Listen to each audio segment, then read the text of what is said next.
భార్య: నిన్న రాత్రి మీరు తాగొచ్చారు కదా? భర్త: లేదు, తాగలేదు, కావాలంటే నిరూపించు.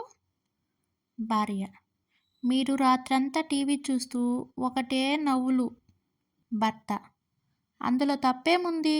టీవీ చూస్తే తాగినట్టా? భార్య: వర్షం వల్ల నిన్న రాత్రంతా మనకు కరెంటు లేదు.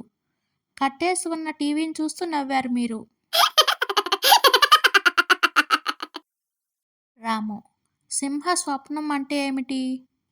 సోము: భార్యను ఎదిరించలేని భర్త ఆమెను కొడుతున్నట్లు, తిడుతున్నట్లు కల కనడమే సింహ స్వప్నం.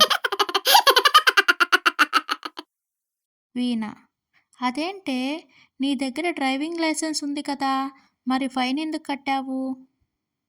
వాణి: ఓ అదా, అందులో నా ఫోటో మేకప్ లేకుండా ఉంది, అందుకే చూపించలేదు.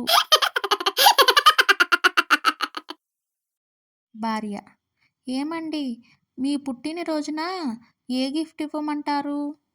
భర్త: గిఫ్ట్ ఏమీ వద్దు, ఆ రోజు నువ్వే వంట పని, ఇంటి పని చేసి బట్టలు కూడా ఉతికిపెట్టు చాలు. భార్య: అది కుదరదులేండి, గిఫ్టే ఇస్తాను. కొడుకు: నాన్న, తోడు అల్లుడు అంటే ఎవరు? తండ్రి: ఒకే కంపెనీ వల్ల మోసపోయిన ఇద్దరు కస్టమర్లు.